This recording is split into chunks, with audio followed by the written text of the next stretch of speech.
Bienvenidos a la Iglesia Palabra Viva. Nuestra misión es hacer discípulos por medio de la palabra, para que vivan y den la vida obedeciendo y enseñando la voluntad de Dios, que es Jesús. Juan capítulo 14, 1 en adelante, vamos a leer todos unánimes juntos. No se turbe vuestro corazón. ¿Creéis en Dios? Creed también en mí. En la casa de mi Padre muchas moradas hay. Si así no fuera, yo os lo hubiera dicho. Voy pues a preparar lugar para vosotros, y si me fuere y os preparare lugar, vendré otra vez y os tomaré a mí mismo, para que donde yo estoy, vosotros también estéis. Y sabéis a dónde voy y sabéis el camino. Le dijo Tomás: Señor, no sabemos a dónde vas. ¿Cómo pues podemos saber el camino? Jesús les dijo: Yo soy el camino y la verdad y la vida. Nadie viene al Padre sino por mí. Si me conocieseis, también a mi Padre conoceríais, y desde ahora le conocéis y le habéis visto. Felipe le dijo: Señor, muéstranos al Padre y nos basta. Jesús le dijo: ¿Tanto tiempo hace que estoy con vosotros y no me has conocido, Felipe? El que me ha visto a mí, ha visto al Padre.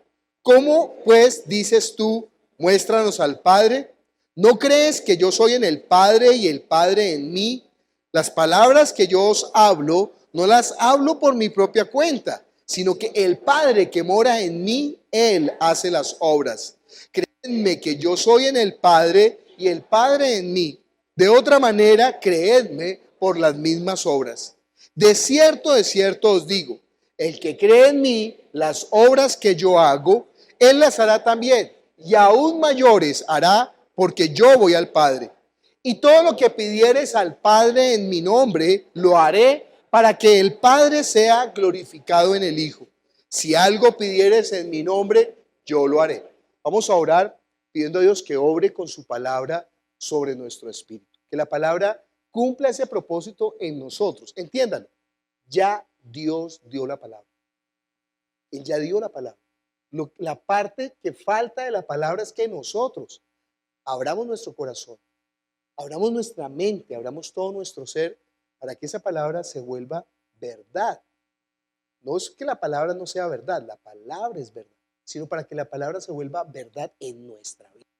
Porque si no se vuelve verdad en nuestra vida, de nada sirve que usted tenga una colección de Biblias en su casa, no sirve.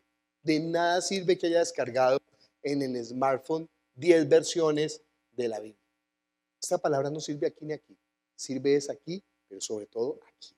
Entonces oremos para que eso se dé en nuestra vida. Padre Celestial, aquí estamos reunidos en tu nombre. La razón por la que estamos aquí es que anhelamos tu palabra, deseamos conocerte, deseamos saber de ti, Señor.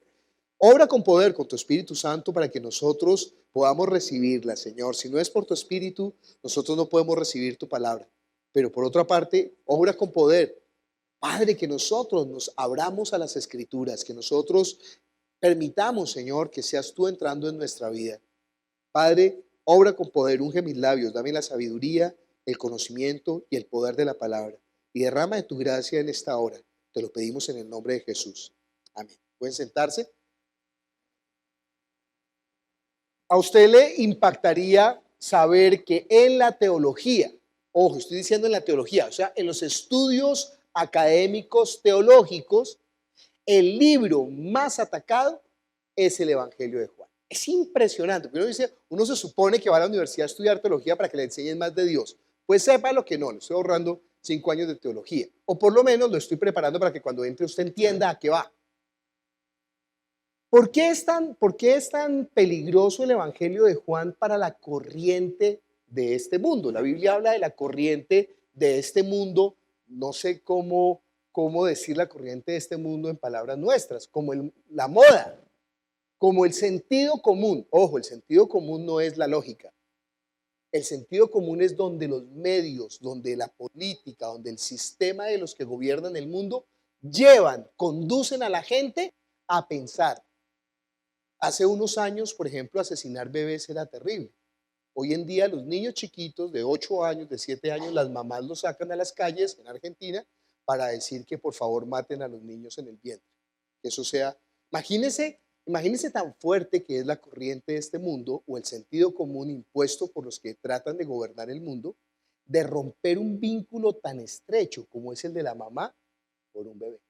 Se necesita mucho trabajo. Ese trabajo no es cortico, ese trabajo es de mucho tiempo. Comenzó más o menos en los años 50, en los años 60 y se ha venido desarrollando a tal punto que ya es una política de Estado.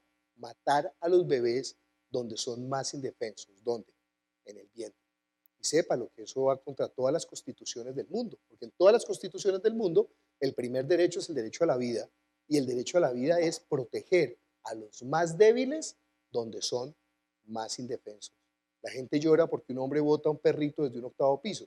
La gente llora porque la Amazonía se está quemando y es terrible lo que está pasando. Pero sépalo, son los últimos tiempos. Pero la gente no se escandaliza ahora ante que estén asesinando a los bebés en el vientre.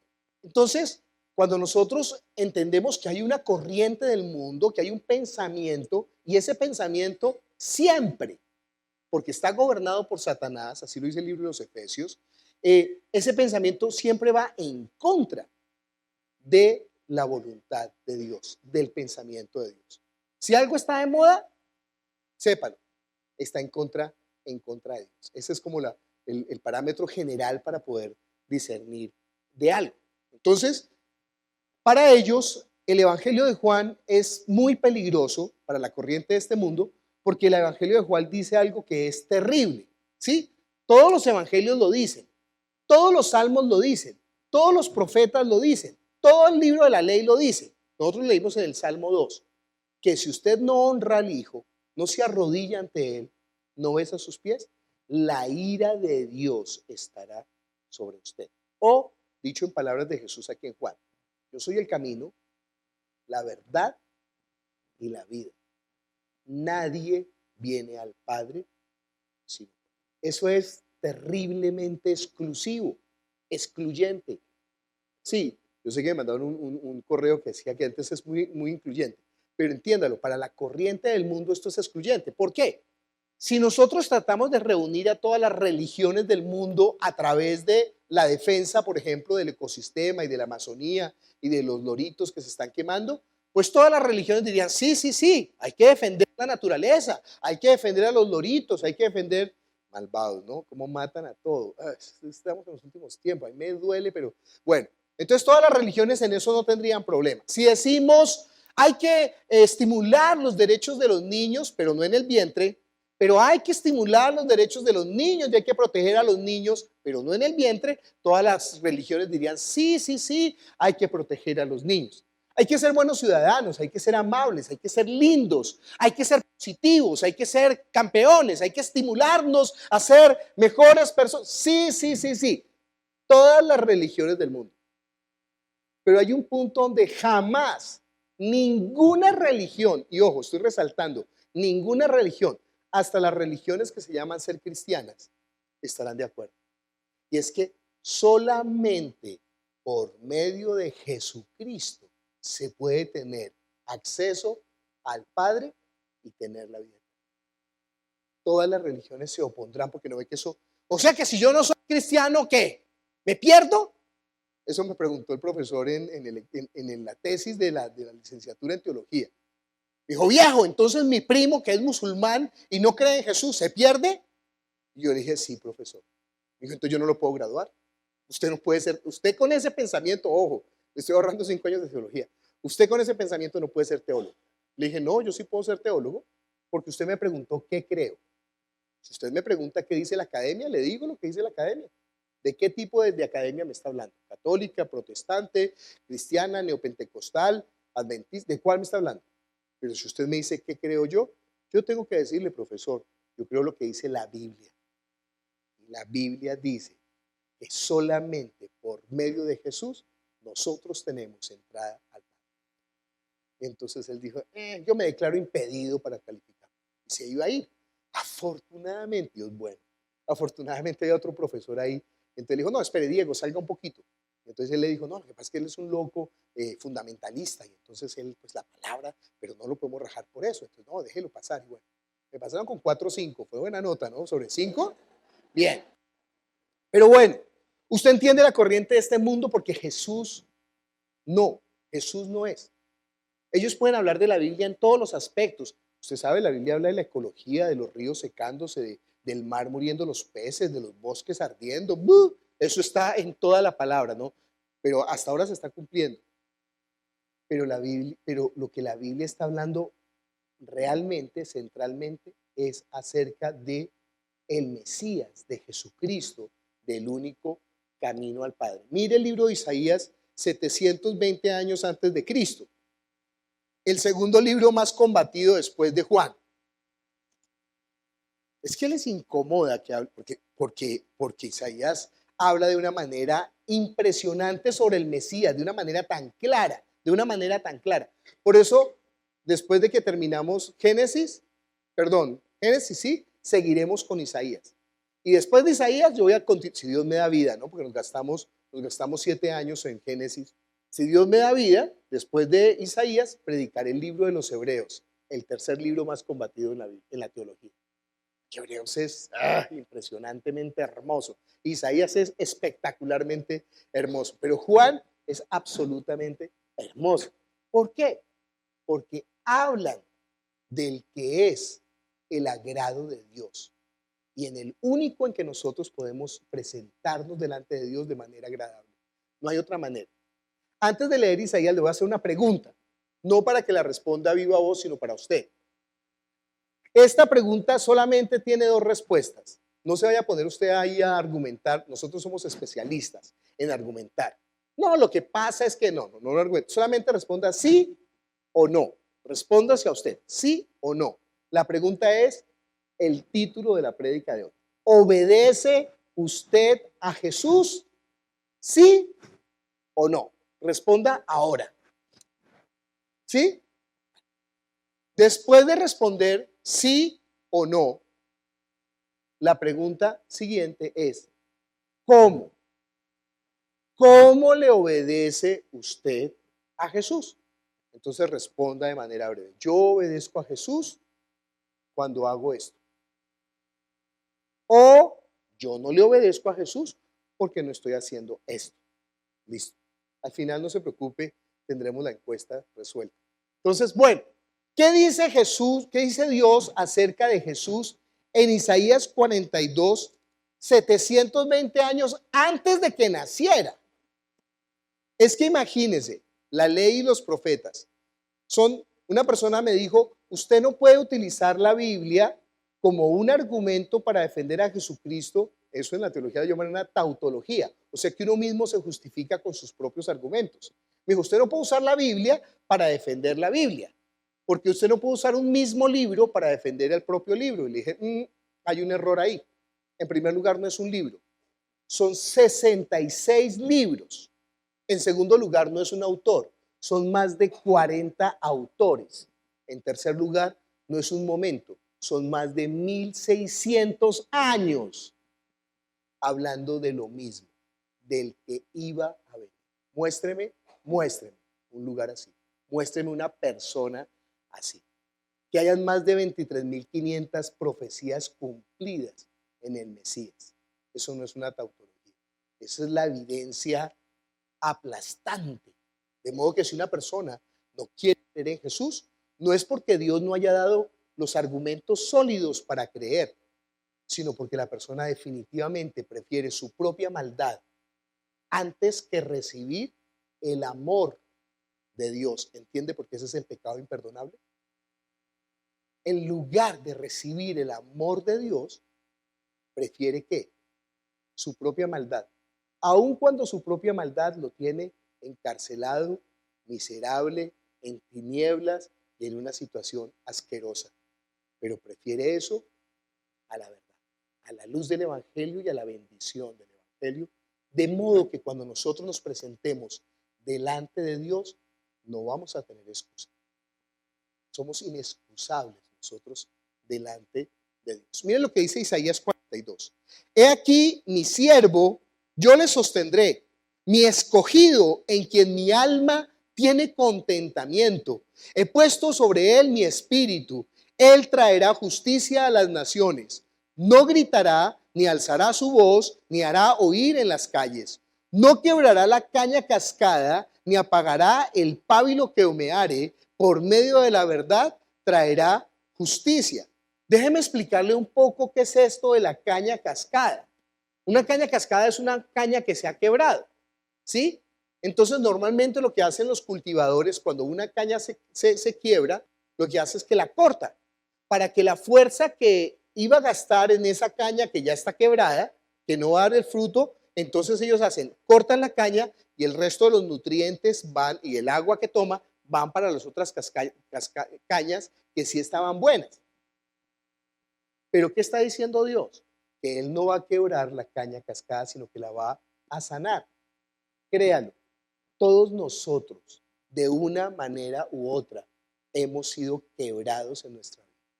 Hemos sido dañados, hemos sido afectados. Hablaba con una persona, ella tiene 56 años y hasta ahora, 56 años después, pudo sacar algo que le había dañado su vida. Ella tenía de alguna manera como un rencor ahí siempre latente, tenía unas explosiones de mal genio repentinas. Es una buena persona, pero algo le robaba como la felicidad, como el gozo. ¿Qué era? Había sido abusada cuando chiquita. Y nadie sabía de su casa, nadie sabía de su familia, nadie sabía. Hasta 56 años después pudo sacarlo a la luz. Sépalo, la psicología es muy útil para eso, para que esas cosas que uno tiene a veces guardadas salgan a la luz. Pero la psicología no tiene la respuesta, solamente le puede mostrar la enfermedad, no tiene el remedio. ¿Sabe qué dice la Escritura? Mire conmigo Lucas capítulo 4.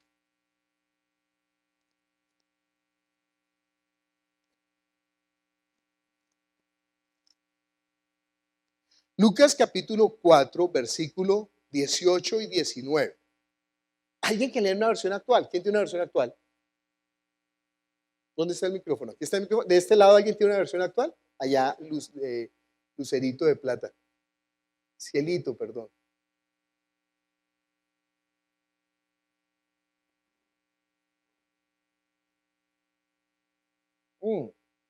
18 y 19. Versión internacional dice: el Espíritu del Señor está sobre mí por cuanto me ha ungido para anunciar buenas nuevas a los pobres. Me ha enviado a proclamar libertad a los cautivos y dar vista a los ciegos y a poner en libertad a los oprimidos, a pregonar el año del favor del Señor. Otra versión más actual, la palabra de Dios para todos. Está muy parecida a Reina. Traducción viviente. No es traducción viviente, está bien. Bueno, pero está muy parecida. Bueno, dice: el Espíritu del Señor está sobre mí porque me ha ungido para llevar la buena noticia a los pobres. Me ha enviado a proclamar que los cautivos serán liberados, que los ciegos verán, que los oprimidos serán puestos en libertad, que ha llegado el tiempo del favor del Señor. ¿Alguien tiene una versión mejor que esa, más actual? ¿Qué versión tienes, Alejo? Traducción lenguaje actual. Perfecto.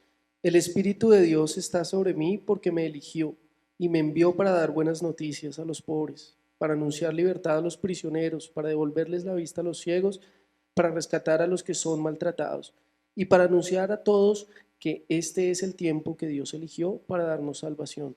Imagínense, el Señor vino a eso, a sanar a los quebrantados de corazón, a dar libertad. Usted se imagina 56 años uno cargando esa opresión que además que el enemigo coloca. Imagínese, sepa cómo es Satanás, y yo le ruego, cuide a sus hijos.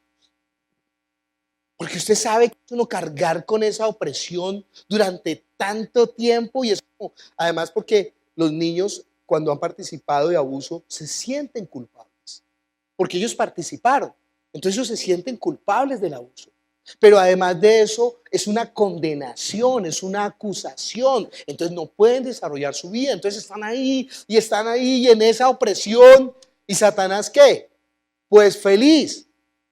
Pero lo que no sabe Satanás es que Dios ha prometido que Él convertirá los desiertos en fuentes de bendición, en manantiales de vida, y que Él usará las armas que fueron forjadas contra nosotros, las convertirá en instrumentos de labranza para que nosotros demos ahora fruto apacible de justicia. ¿Sabe quién puede hacer eso?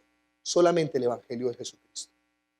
¿Usted no ha visto cuando hay una persona que se para en el púlpito a dar testimonio? Y bueno, del testimonio, hermana. Yo quiero contarles a todos que yo era una prostituta, me acosté con más de 1000 hombres y yo consumía droga y además yo asesiné y maté, pero ¿saben qué? El Señor me liberó, me rescató, ahora estoy montando una fundación para ayudar a mujeres que estaban en mi misma condición. ¿Usted sabe por qué puede hablar de esa manera? Porque es libre absolutamente. No hay ninguna sombra, ninguna condenación, no hay ninguna acusación. Ella fue completamente librada, limpia. Y viene algún malvado, no sobra. Ay, ¿usted fue así? Sí, yo era una prostituta y el Señor, no, ya no se calla. Porque no puede dejar de proclamar lo que Dios ha hecho. ¿Usted entiende esa libertad tan gloriosa, tan espectacular, tan poderosa, que lo que el enemigo forjó para destruir, por el poder del Espíritu Santo, obrando en nosotros, ahora es usado para un instrumento de vida? Y fíjese cómo es Dios de sabio, porque Él no permite que nosotros tengamos esa gloria en nosotros mismos. Porque llegará la persona que le dirá, ay, oye, pero, ay, tú eres una persona increíble. No, tú, uy, ¿cómo te has superado? Eso es el humanismo, ¿no? El humanismo, o sea, la corriente de este mundo, que es lo que se está predicando en la mayoría de las iglesias cristianas. Entienda que eso es satánico. Tú puedes superarte. Tú puedes salir adelante. Levántate con el pie derecho. Cuando te mires al espejo, yo soy un campeón. Yo soy cabeza y no cola. Yo puedo dominar el mundo, pero confiésalo, pero decláralo, pero piénsalo positivo porque tú eres un campeón. Y entonces la gente utiliza esa distracción por un tiempo, pero ahí queda guardado al acecho ese que fue dado. El humanismo no puede hacer a la gente libre. Al contrario, los vuelve más esclavos. ¿Sabe por qué? Porque hacen que la gente se trate de quedar con la gloria de Dios. ¿Se acuerda lo que Satanás le dijo a Eva? No, si tú serás como Dios, no le creas, tú serás como Dios. Dale, ¿sabe qué le dijo Pedro a Jesús? Ten cuidado de ti mismo. ¿Y qué le dijo Jesús? Apártate de mí, Satanás. Entienda por qué la corriente de ese mundo, eso que parece bueno, es una mentira. Entonces le dice la persona, ay, su merced, pero usted cómo es de superada, usted con qué valentía, qué fortaleza la que tuvo para salir. Si ella es boba y le cree esas mentiras, entonces dice, oiga, sí, ¿no? De verdad, yo como soy de pila, yo como soy de grande. Y entonces la esclavitud que produce su ego es más grande que la esclavitud que tenía bajo la prostitución. Y la desgracia, el peso, la agonía que causa eso es todavía peor. Dios nos hizo, Dios nos creó para que nosotros solamente seamos vasos de barro, portadores de su gloria. Y esa gloria así sí la podemos sobrellevar. Porque cuando la persona dice, oye, pero tú eres increíble, ¿no? Entonces ya quiere sacar algo porque usted sabe cómo es la gente. Ay, ¿tú cómo eres de increíble? Entonces la persona le dice, no, ¿sabes qué? Yo no soy nada. Jesús me libró, Jesús me rescató, Jesús me hizo una nueva criatura. Y entonces la otra persona deja de mirar a la persona y ¿a quién comienza a mirar? A Jesús. ¿Usted sabe que eso es lo que hizo Jesucristo? Él dijo, ¿sabe qué? Yo no busco mi gloria. Yo busco la gloria del que me envió, la del Padre. Mire conmigo Juan capítulo 7. Por eso es perfecto, por eso Él es el camino, por eso es el que nos enseña, por eso Él es el maestro. Ay, no le crea a los falsos predicadores. Créale a Jesús. ¿Pero eso qué tiene de malo? No, eso no tiene nada de malo. O sea, ser positivo, pensar bien. Usted sabe, ¿no? Mariana Pajón se tatuó ahí en la mano, yo voy a ser una campeona mundial. Y se ponía zapatillas doradas porque pensando, dorado de campeón. Esa es la corriente del humanismo. Sí, sea positivo, piense bien, piense en lo que lo va a lograr, supérese, ven, eso funciona. Ojo, eso a veces funciona para las cosas de este mundo, pero jamás, jamás funcionará para el espíritu. Jamás, no se puede. Entonces, miremos Juan capítulo 7, versículo me perdió, 17, 16, leamos del 16. A mí una persona me preguntó, ¿y ustedes por qué no tienen declaración de fe en la iglesia? ¿Ustedes por qué no tienen declaración? ¿Cuál es su cobertura? ¿Ustedes son bautistas? ¿Ustedes son presbiterianos? ¿Ustedes son calvinistas? ¿Ustedes son luteranos? ¿Qué son ustedes? ¿Por qué? Porque uno va a la iglesia bautista y tienen una declaración de fe. Uno va a la iglesia presbiteriana, tienen una declaración de fe. Uno va a la iglesia pentecostal, tienen una declaración de fe. Uno va a la iglesia luterana y tienen una declaración de fe. Pero ¿por qué no tienen la misma? ¿Por qué no tienen la misma declaración? Pues porque no están creyendo lo mismo. Entonces yo dije a la persona, mire, nuestra declaración de fe está en Génesis capítulo 1, versículo 1, y termina en Apocalipsis capítulo 22, versículo 21. Esa es nuestra declaración de fe. Nosotros creemos todo lo que dice la palabra de Dios, entendiéndolo desde Jesucristo. No podemos quitarle ni una tilde, ni una coma, porque si no nuestro nombre sería borrado del libro de la vida. Y no podemos añadirle ni una tilde, ni una coma, o si no todas las plagas de este libro nos serían añadidas. Y perdóneme, déjenos así. Nosotros no creemos en Lutero, por eso no somos luteranos. Nosotros no creemos en Calvino, porque no somos calvinistas. Nosotros no somos menonitas, porque no creemos en Menón. Nosotros no somos albarracinistas, porque estaríamos perdidos absolutamente. Jesucristo es nuestro pastor. Nada nos falta. Nosotros no creemos en los hombres, porque todos los hombres fallamos y somos deficientes. Nosotros solamente creemos en el único, en Jesucristo. Y eso nos basta. No necesitamos a nadie más. No necesitamos otro sumo sacerdote. No necesitamos otro mediador. No necesitamos otro maestro. Él nos enseña. Dice en Juan capítulo 7, Jesús le respondió, versículo 16, mi doctrina no es mía, sino de aquel que me envió. El que quiera hacer la voluntad de Dios conocerá si la doctrina es de Dios o si yo hablo por mi propia cuenta. El que habla por su propia cuenta, ¿qué? Su propia gloria busca. Pero el que busca la gloria del que le envió, este es verdadero y no hay en él ¿qué? Injusticia. ¿Usted se da cuenta cómo es Jesús? No buscó su propia gloria. Buscó fue la gloria de ¿quién? Del Padre. Y si nosotros queremos ser discípulos de Jesús, no buscaremos nuestra propia gloria. Buscaremos solamente la gloria de Dios. Oiga, pero usted es un duro. No, la verdad es que yo soy un vaso de barro. Pero ¿sabe qué? Él me transformó, Él me cambió, Él hizo la obra en mí. Cuando Jesucristo dice, ustedes creen en Dios, crean también en mí. ¿Qué es lo que hay que creer? ¿Usted sabe por qué la gente que ha sido herida, abusada, dañada, todos, no pueden tener la libertad? ¿Por qué no pueden perdonar? ¿Por qué una persona no puede perdonar? Porque no ha recibido el perdón. Porque una persona, por ejemplo, sí, es que abusaron de mí cuando chiquito. Sí, ¿qué pasó? No, yo ya lo perdoné. Yo a la persona ya lo perdoné. Porque ya, mire, Jesús me libró y antes está usando ese daño para bien. Entonces, tengo que antes bendecirlo porque eso fue usado para mi bien. Y entonces ahora yo...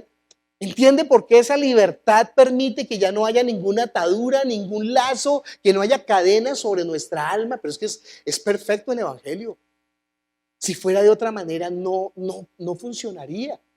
Funciona para que nosotros no nos creamos la última Coca-Cola del desierto. No somos. Ese evangelio de que usted es la princesita del Señor es un evangelio errado. Nosotros solamente somos vasos de barro que hemos recibido ¿qué? Su gracia, o sea, lo que no merecíamos, lo hemos recibido. Y por eso no damos testimonio de nosotros mismos, soy la princesita del Señor, sino que damos testimonio de quién, de Él que nos salvó. Y como damos testimonio de Él, ya no hay lugar para la vanagloria, y al no haber lugar para la vanagloria, el enemigo no tiene de dónde agarrarnos. Es perfecto el Evangelio.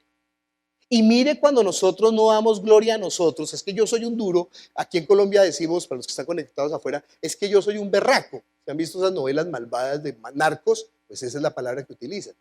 Es que yo soy un duro. Es que no, nosotros no somos duros. Nosotros no somos nada. Si llegamos a hacer algo es solamente porque podemos contener su gloria. Por eso a Él sea la gloria. A Él. Y cuando nosotros permitimos que la gloria sea de Él, entonces, como dijo Jesús, mi gozo yo se los dejo a ustedes. Entonces seremos gozosos. Fíjese cómo está Jesús delante del Padre, de pie o arrodillado.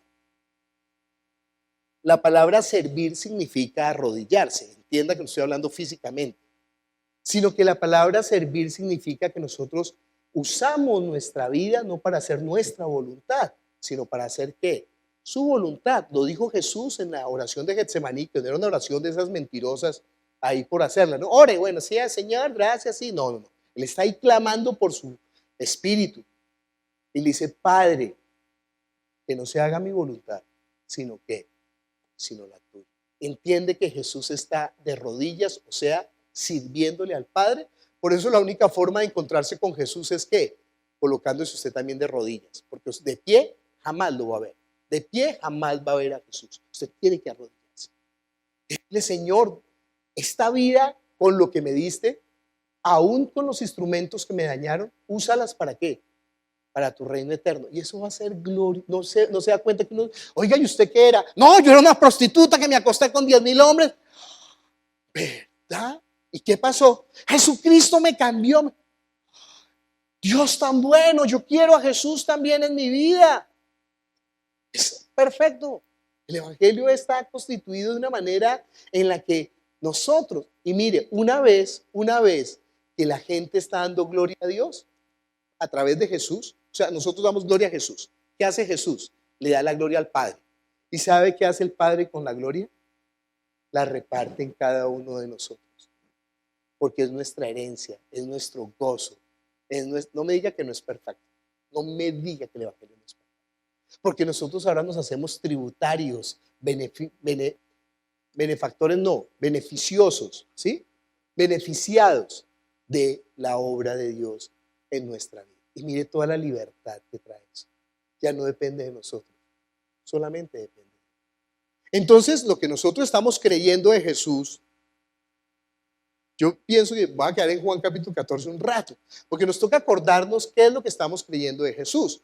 ¿Qué dice en el capítulo 1? En el capítulo 1, la primera parte dice que Él es Dios, en el principio era el verbo estaba con Dios y era Dios, que el verbo, o sea, Jesús, se hizo carne, habitó entre nosotros, trajo la gracia y la verdad. Que a Dios nadie le vio jamás, el unigénito Hijo que vive en comunión, en la mejor traducción dice, el unigénito Hijo que es Dios y que vive en comunión íntima con el Padre, Él ha permitido que tengamos la comunión con Él a través de Él, con Dios a través de Él. No hay otra forma, ¿entiende? Porque solamente Él es el camino.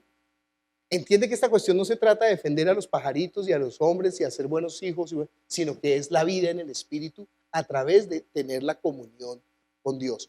Solamente los ángeles no nos podían dar a conocer a Dios, porque los ángeles fueron creados en el cielo y Dios no está en el cielo. Los hombres no nos pueden dar a conocer a Dios, porque los hombres fueron creados en este universo y Dios no está en este universo. Solamente Dios está por encima del cielo de los cielos, nada lo puede contener a Él. Solamente el ser que es igual a Dios, Jesucristo, quien es Dios, se rebajó, se hizo como uno de nosotros y nos lo dio a conocer.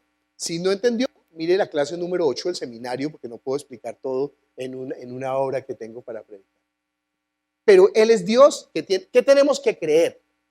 Que Él es Dios, que se hizo hombre, y y que solamente por medio de Él podemos conocerlo para tener la vida, para ser hijos de Dios. La segunda parte que tenemos que creer es lo que está diciendo Juan el Bautista, que Él es el Cordero de Dios que quita el pecado del mundo. ¿De qué está hablando eso? Había un día para los judíos que se llamaba el día de la expiación. En ese día tomaban un cordero macho sin defecto, un animal, y el sumo sacerdote declaraba los pecados de cada uno de los judíos sobre ese animal, para que ese animal pagara por el pecado de ellos. ¿Cómo pagaba? Con lo único que se podía pagar, con la sangre, o sea, con la vida. Entonces degollaban a ese cordero. El sumo sacerdote, como representante de los judíos, cogía la sangre de ese cordero, la aplicaba sobre él y entraba hasta el lugar santísimo. Nadie más podía entrar a ese lugar de comunión, hasta el trono de Dios. Él entraba. El sumo sacerdote podía entrar de dos maneras.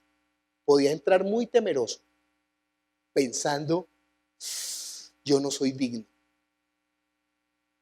Yo realmente no me he portado lo suficientemente bien para poder entrar delante de la presencia de Dios. Ese lugar era tenebroso.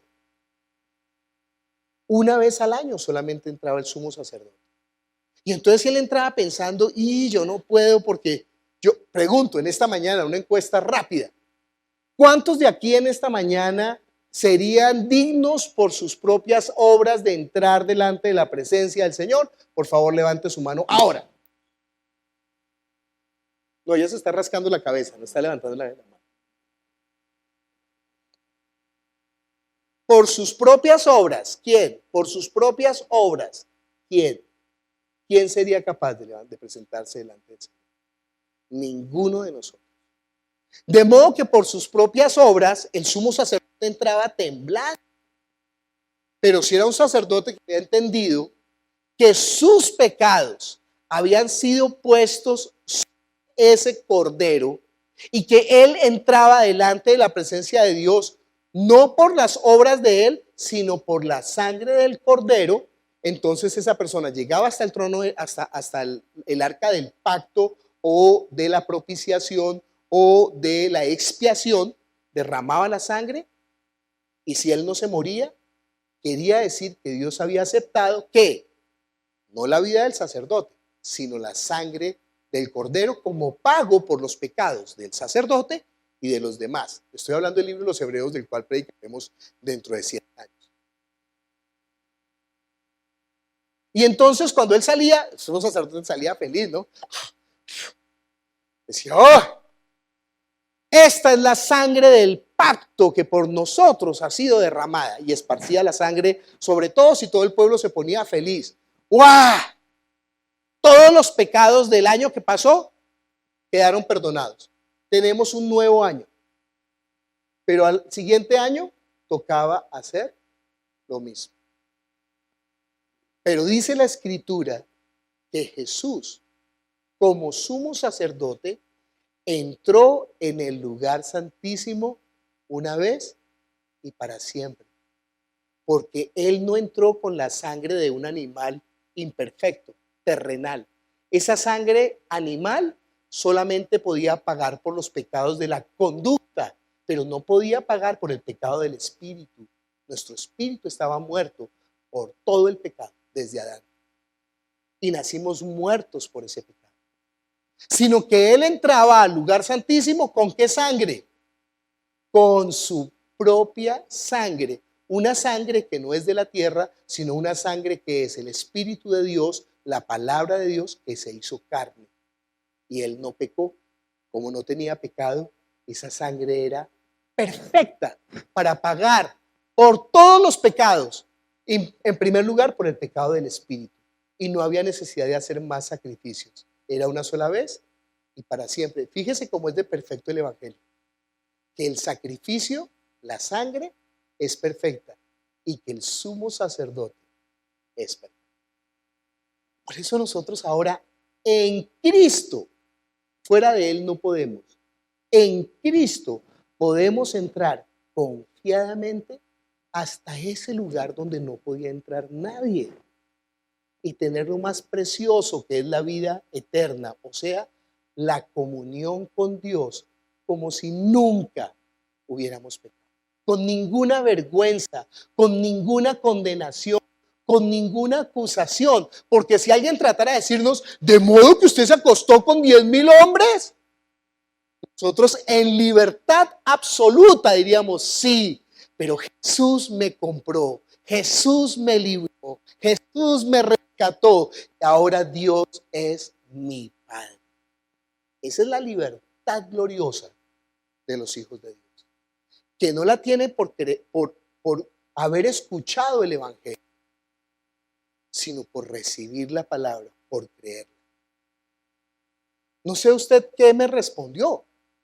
No sé usted cuál fue su respuesta cuando yo le dije, ¿obedece a Jesús? ¿Sí o no? Pudo haber respondido no. No, porque no ve que yo me acosté con 10,000 hombres. Bueno, no se acostó con 10,000 hombres. Me robé el miniciquiz de mi hermano.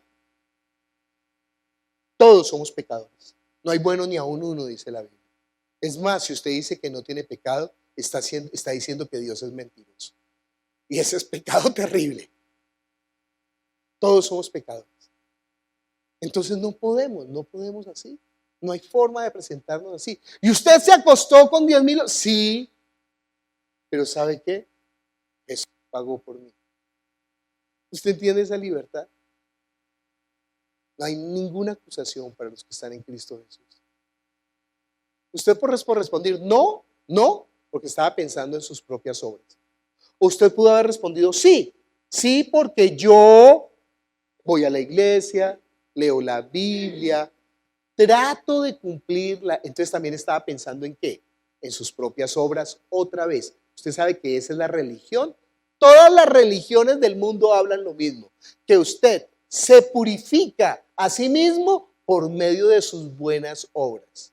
Todas las religiones hablan lo mismo. Pero la Biblia dice que solamente por medio de la obra de Jesucristo en la cruz, quien es Dios, que se hizo hombre, el santo y sin mancha, que pagó por nuestros pecados, podemos presentarnos delante de Dios como si nunca hubiéramos pecado. De modo que cuando usted está diciendo que cree en la obra de Jesucristo para poder presentarse delante del Padre, usted está obedeciendo a Jesús. Mire conmigo Juan, terminemos. Juan capítulo 6. La gente le preguntó, ¿qué es lo que Dios quiere que hagamos? Jesús respondió, lo único que Dios quiere es que crean en mí, que soy a quien Él envió. Ese es el Evangelio. Y usted entiende que cuando nosotros creemos, el Espíritu de Dios viene a morar en nosotros y empieza a transformarnos. Lo que no podíamos, ahora lo podemos. ¿Por qué? Por el Espíritu de Dios que mora en nosotros. Vamos a ponernos de pie y vamos a orar. Padre Celestial, nosotros te damos gracias por tu palabra que es la verdad. Tu palabra es verdad, Jesús. Necesitamos creer en ti. Necesitamos creer que realmente esa sangre preciosa que fue derramada pagó por todos nuestros pecados. Y que tu Espíritu nos sana, nos libra del pasado, quita toda maldad, quita todo ataque, quita toda herida, sana toda herida, Señor. Tú nos libras, desarraigas toda raíz de amargura, Señor, nos limpias perfectamente una vez y para siempre, Señor. Esa es tu obra, que nosotros lo creamos, que nosotros creamos que tú en esa cruz cargaste lo que nosotros hicimos y lo que a nosotros nos hicieron.